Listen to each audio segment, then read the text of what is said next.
On today's episode, Diana Codispoti, the first little person to ever run World's Toughest Mudder. This is the World's Toughest Podcast.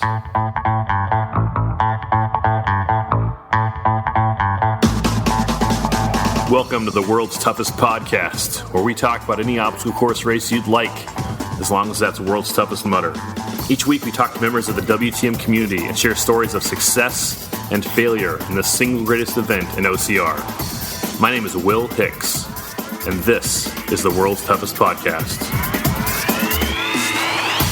Welcome back to World's Toughest Podcast. You are listening to the number one podcast in obstacle course racing in the world, according to Apple Podcasts and Amazon.com. Thank you for listening. On today's show, Diana Codispoti. Diana is a little person that I met at Toughest Mudder Norcal recently. She has run 2 Toughest Mudders this year, and to the best of my knowledge is going to be the first individual of short stature to run World's Toughest Mudder this year. Before we start, you can email me at willhicks@gmail.com. You can follow me on Twitter at @thewillhicks, and you can find tons of World's Toughest Podcast content on Facebook and Instagram by searching for the World's Toughest Podcast hashtag.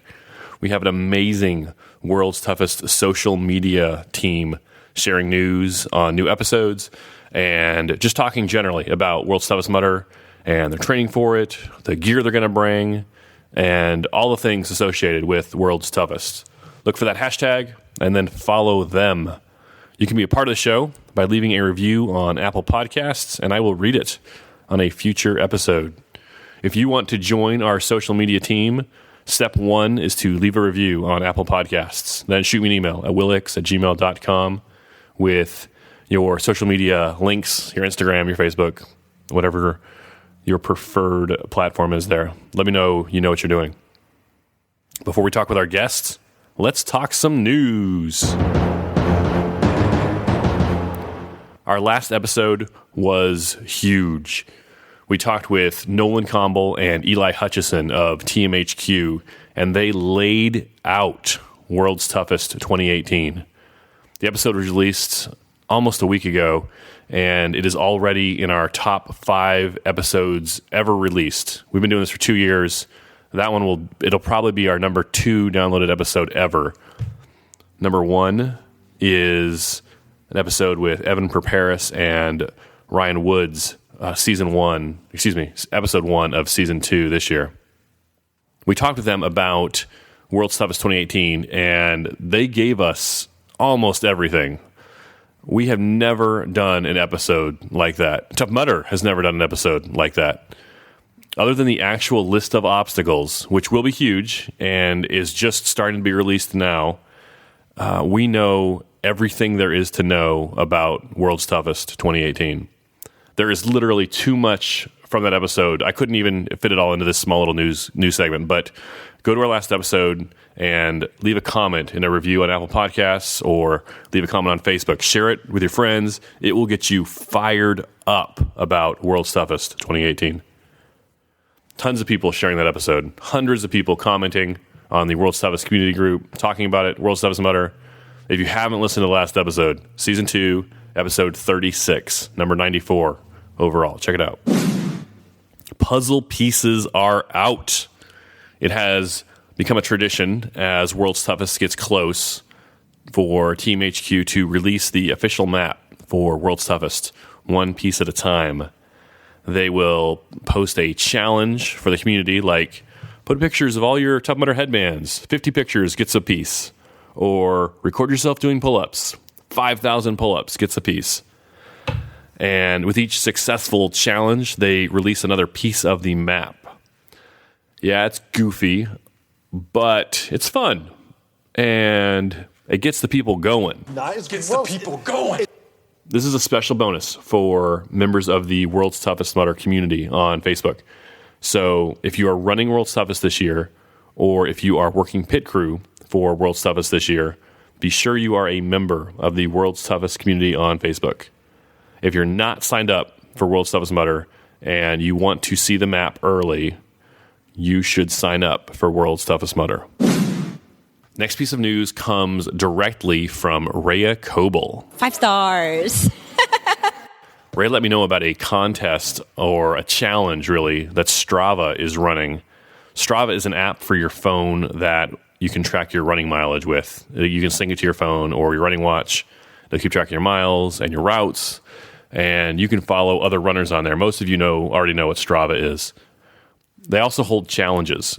Here's one they're doing right now. If you run 42 kilometers or a smidge over 26 miles between November 6th and November 26th, during the night, in the overnight hours, you'll be entered to win one of 1,000 prizes from Petzl, including new headlamps, t-shirts, and buffs. So World's Toughest Mudder is November 10th and 11th. You're going to be running overnight anyway, so why not win some free swag from Petzl and Strava? You can find the challenge info on Strava by searching night running. Be sure to thank Rhea Coble if you win. Speaking of Rhea, I told you about the race she was going to run against Robert Killian up the Manitou Incline in Colorado, one-on-one against Robert. Robert won the race, but Ascent Protein won the day. Well done, Ascent, and well done, Rhea and Robert.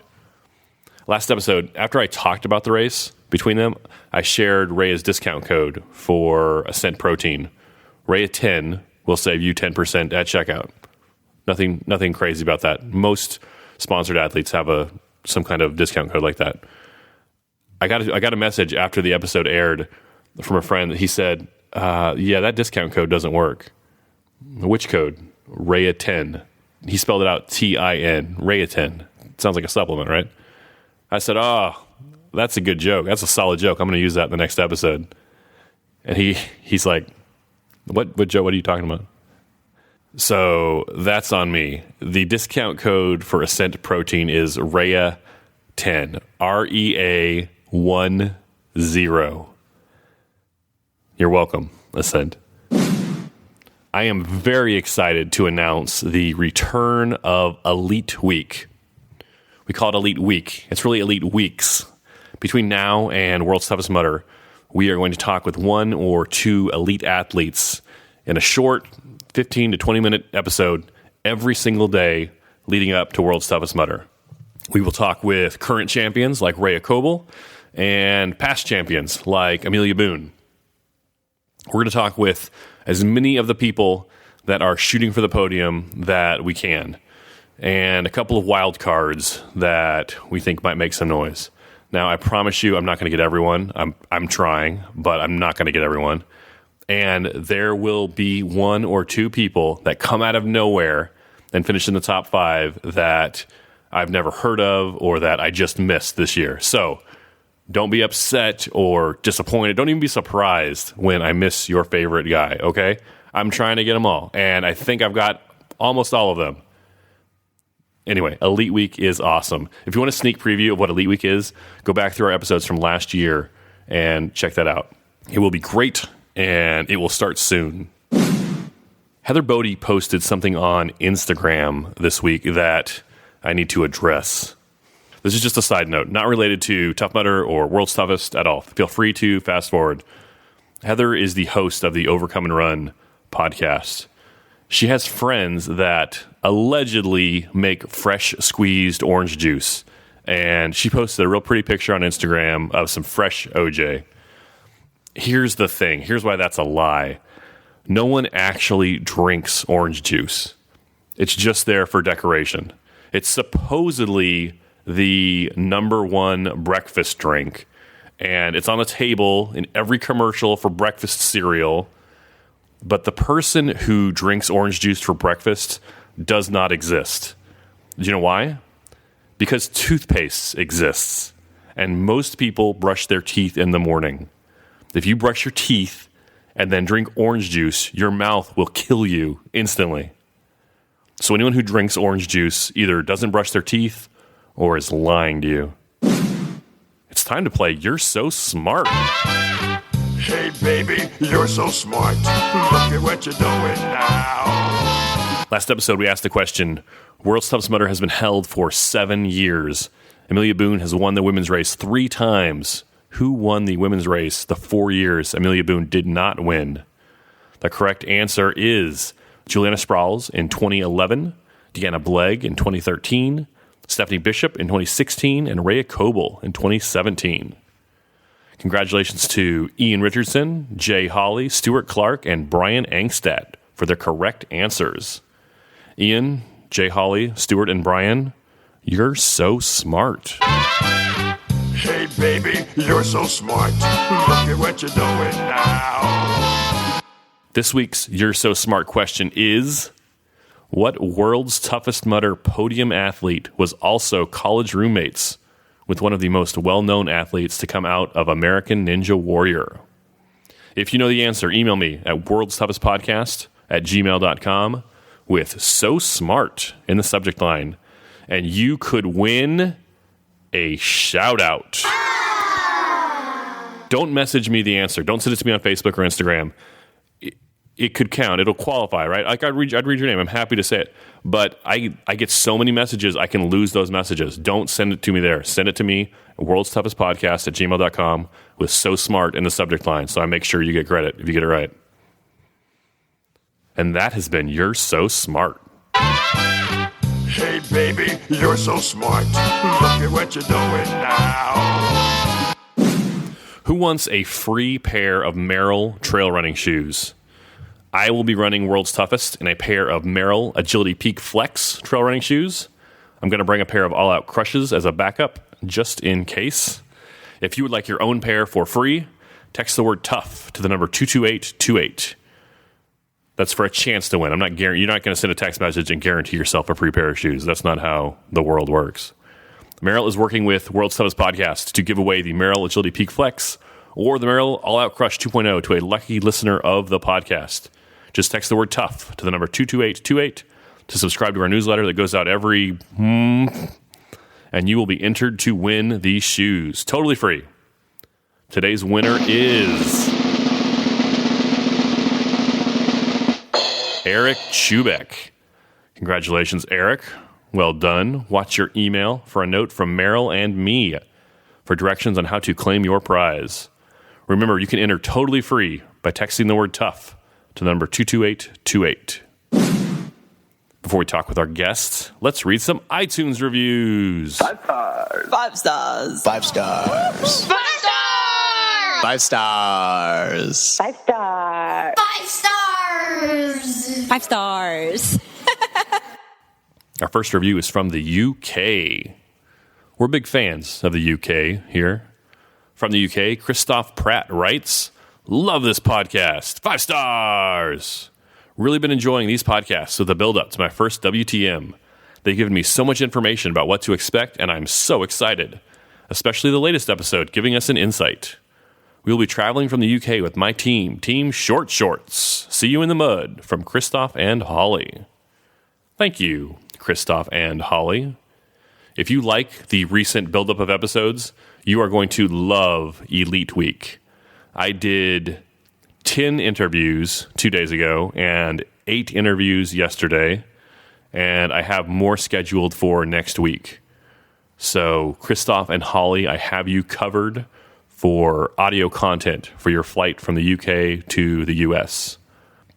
You can put on an episode of the podcast and gently drift off to sleep above the ocean to the gentle tones of Christopher Mendoza.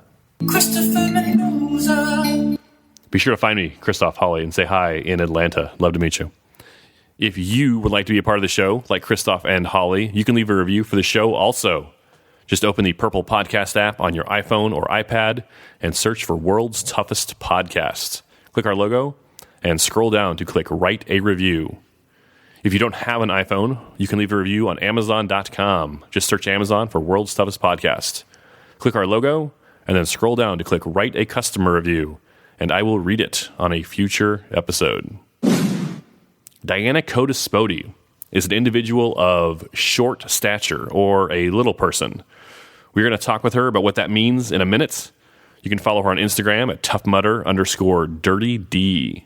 I met Diana at Toughest Mudder Norcal, Toughest Mudder West, a few weeks ago, and we got to talk on the phone after the race. It's time to talk with Diana Codispoti. Let's go to the phones. Diana Codispoti, thanks for joining the show. Yeah, my pleasure. Glad to be here. Diana, you ran 15 miles at Toughest Mudder Norcal recently. Congratulations. Thank you. It was an accomplishment, so I'm very proud of it. Diana, you have a story that's unique from most people at Tough Mudder. Diana, how tall are you? I am 4'5" on a good day. What is the correct term people should use when talking about your height? So there's a couple of terms. The medical term is dwarf or dwarfism. That's I guess you can call it condition. But preferably little person, dwarf, or individual of short stature. And we stay away from the M word. So that's a no-go with that word. Sure. Tell me how you came to OCR, or tell me about your first Tough Mudder. My first Tough Mudder was actually a half in 2016, and I actually discovered Tough Mudder in grad school. Kind of funny story. It was the summer of 2016, and it was my international marketing class in my master's program, and they did a case study on Will Hicks and or Will Dean, and then sorry, you. No, it threw me for a sec. Right, and on how Tough Mudder came to be and where it originally started. So I thought that was kind of be cool. And I was about a year or two out after my second back surgery and thought, hey, this would be kind of fun. I showed my trainer and I was like, they have a half. Maybe I can start out from there. So I did my first half in Dallas, September of 2016. And then last year I started adding on. And then this year, it like tripled or quadrupled in the numbers. So what did your trainer say, or what did your friends say when you told them, hey, I'm going to run this thing called Tough Mudder? My trainer was really supportive. At first he was a little actually hesitant. Not that I couldn't do it, just, two back surgeries later, it's kind of a risk, you step back, am I willing to take it kind of thing. And it's kind of like, how do you train for it? And it's like, do you really want to do this kind of thing? And I was like, yeah, why not? As a kid, you always want to play in mud. Mom doesn't let you. So as an adult, you get an excuse to be able to do that. So I think everybody thought it was great. I don't think they thought I would get this serious or into it. But as I have, they've been really supportive. And it's been a lot of fun. So I keep adding more and more to it. So it's been great. Tell me about that first race in Dallas. How'd that go for you? Great. So the first race, the half, I did it with two friends of mine in Houston, and they drove up to Dallas with me. And it was, oh my goodness, we had a lot of fun. We actually added a team member to our team, and that was great. And after that half, I was kind of like, all right, let's do this again. And so one of the teammates actually did Chicago last year with me. Chicago was in August of last year. That was actually happening when Hurricane Harvey was hitting Houston. So that was kind of interesting because we got stuck in Chicago. But he went up to Chicago, did a full with me then, and I was like, okay, let's do it again. He was like, well, I think I'm out. I signed off, did it, crossed it off my list. But I was clearly not done, so I've kept doing them since. So this year you've run two toughest mudders. You ran Boston, and then you ran NorCal. Yep. What did you think about nighttime versus daytime? Completely different, yet both a lot of fun. Boston was kind of scary in the beginning, I guess, for me because I didn't know what to expect. Being in Texas, too, it's a lot warmer, so I knew temperature would be different. And then, kind of doing all the obstacles and stuff in a wetsuit, trying all that out for the first time. So that was a little interesting. But I had two amazing team members, Ryan Gray and Molly Kenneth. And so we had a lot of fun going through it and just having fun with it, really. And then I told myself, Boston would determine worlds, and clearly I had that much fun. And then NorCal was, to me, NorCal was a lot harder because it was uphill. Even though it was in the daytime, it was a lot harder. And I kind of went in that by myself and then ended up meeting Ray, and that turned out really well. So they were both very different in the day versus night, but I had a blast doing both of them. I did a lot better in NorCal, and I think just because I was a little bit better prepared, and I've been running a lot more, so I think that helped quite a bit. So you mentioned World's Toughest Mudder. So you are going to be at World's Toughest this year? I am. I don't know if I'm crazy or what. Tell me about that. It's coming up soon. How do you feel looking forward to that? I am beyond excited. I told myself if I could get 25 miles in for the weekend of NorCal doing tougher and toughest, if I could do 25 total between those two, I felt good in my placement of where I'd be for Worlds. So I'm extremely excited. I'm extremely nervous at the same time because I've never done this, so I don't know what to expect. But I know because the community is so amazing, the Tough Mudder community, it's going to make it all the better. And I know any questions, concerns, or fears that I have, they will put it at ease. And I know this community will make sure to do whatever they can to support me, encourage me, and everything else. So I think that helps to have that behind you. Tell me about the community. How have you found the Tough Mudder community? It was through the grad school, and then as I mentioned, my one teammate that did my first full and my half with me, after he kind of signed off, I was a little lost on who I'd figure out how to do this with or who to do it with. And so it was a little interesting because OCR isn't for everybody. And some people are like, wait, you're crazy. You want to do that in mud? And it's like, yeah, it's, a ton of fun. And so trying to find people who had that same interest was a little hard. But I actually reached out to Tyson, Superman, I think, as we all know, great guy. I reached out to him, I think it was like March, April, because I saw that he was doing Austin that was May, I believe. And so I asked him about that and if he had a team, if he needed an extra team member. And come to find out, he was doing one of the races that I was not signed up for and wasn't ready for, but he introduced me to Posey and Team Wheel Help, and then Team Wheel Help kind of introduced me to people like Ryan Cray, Molly, Fred, a bunch of people, and so it's kind of just extended off that, Jesse. So it's been a great adventure the last couple months, and I've really enjoyed meeting everybody, and everybody is so encouraging, including the elites. Running by you, encouraging you as you encourage them. And so it's been a really, really great support system. And I've really enjoyed every moment. And then NorCal Toughest was probably one of the best races I've ever had for these little legs / I met Ray there, and that was an awesome connection. And just we're going to do Worlds together. And so it's been a great ride. So I'm happy and I'm loving every minute of it.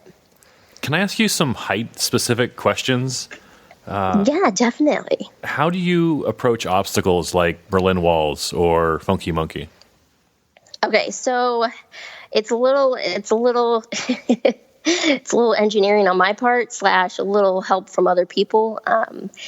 It's, my whole life I've had to kind of climb to get things. So everything, I'm a small person in a world that's made for, average height people, which is, anywhere from 5'5", to taller, 5 feet tall. So I've had to learn how to climb. So that's mostly how I am able to do the walls. A lot of times I ask for somebody just to kind of watch me from behind or kind of stay under me, just so if I do fall or I do slip, it's a little further of a drop for somebody my size versus somebody who's 6 foot something. So I usually ask that. Or, it's a little kind of okay, I can get to this certain point, I can pull myself up, but I need, your hand underneath this 1 foot, and then I can do the rest on my own kind of thing. So that's more like the walls. And something like Funky Monkey is something I'm still working on to this day. I go out there and try it most of the time because my hands are also smaller. The grip is a little harder. So that's something I try daily. And then my kind of, I guess you can say, arm span isn't as, wide. So I'm having to learn how to use my body and, kind of swing a little bit more Tarzan-like, and kind of jump and hope I make it. And if I don't, unfortunately, that's when you fall and take the penalty. So, but it's something, Funky Monkey and Kong are two I'm still working on. So those are the ones I seem to have a little bit harder time with. But I'm working on them, so I'll get there. What about running? Is that different for you than most people? So it is. So running is my least favorite thing in the world. Actually, I've come to enjoy it. So because I am, 4'5", every step you take, somebody of average height, it's between 2 and 3 steps for myself. So it's double to triple the work. So 15 miles can kind of be like, well, that's not too bad. But 15 miles on my legs is anywhere it can be 30 plus miles. And it's, and what it is literally, with my type of dwarfism, my limbs are shorter, but my torso is the same size as like yours or another average height individual, but my limbs are shorter. And because of that, they have to work twice as hard. And unfortunately, they don't have the large leap or gap, so they're having to try to do triple as many steps in one of your steps. So it's a little harder, but I'll get there. As far as I know, you're going to be the first little person to run World's Toughest Mudder. Are you hoping to blaze a trail or maybe inspire other people? I think inspire. I think kind of, being, what some people consider, I guess, different, quotes different. You're always kind of not treated differently, but sometimes you get the, oh, you can't do that, or why would you do that? And it's kind of one of those things, well, yeah, I can. Maybe not the same exact way, and maybe not as many miles, or maybe not in the same way as or one would expect a person to do it, but I can. And I think, unfortunately, little people have had to deal with a lot of that, whether it comes to intelligence, whether it comes to athleticism or whatnot. So I'm hoping that I can show little people, hey, yeah, maybe we can't do it the same way, but we can do it. And if we are that determined, we can. And whether it's a person, with dwarfism or whatever else, I just want people to know, hey, if you want to do it, go for it. You've got more to lose by not doing it than by doing it. So I say, why not? I actually have an identical twin sister. She's also little like I am. So I'm hoping it will get her out there with me next year, and she meets the community and gets addicted like I have, and maybe we can start up a team or whatnot. Who knows? What did your sister say when you said, oh, yeah, I'm doing this 24-hour race in Atlanta? I think she was, she was a little concerned first. I think as, sisters who have been through a lot, identical, and I've unfortunately had the back surgeries and she hasn't. So, but I'm glad that she hasn't. I think she was a little concerned, but then when I asked her, I've asked her to be part of my pit crew. I think now she's just one of my biggest support systems and excited, and knows I'm just determined and I really want to do this. So, I think she's really excited now. So I think her worries have been kind of put to the side, and now she's just getting as excited as I am. Dana, do you have any sponsors or any people you'd like to shout out? I don't have any sponsors. I've been trying to honestly kind of lie low. So I don't have any sponsors. I'm going me, myself, and I. So, and then my family. You mentioned Molly, Kenneth, and Ryan Cray. How have they been helping you out? Oh my God, they've been instrumental. And I have to also shout out to Race Cersei. They've been huge the last couple of months. Ryan,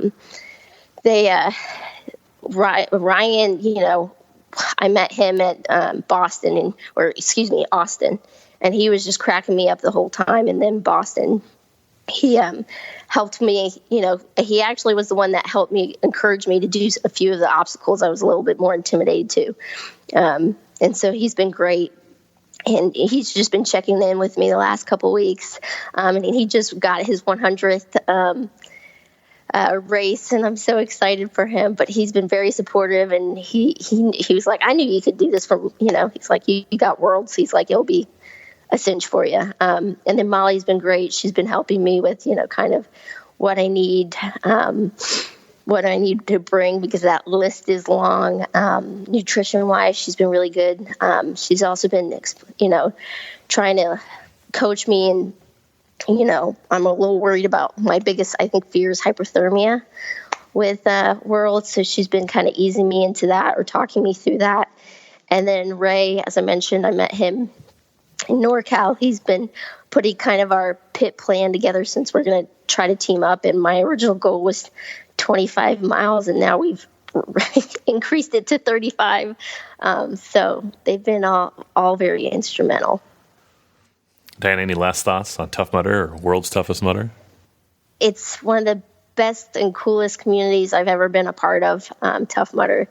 The people are great. They've been so welcoming, and I've had a blast every single race that I've done. And World's Toughest, it's going to be a blast no matter what. I know I'm going to leave with experiences and memories for a lifetime. So my goal is 35. If I don't make it, I went out there and did everything I possibly could, and that's what counts, right? And I had a good time while doing it.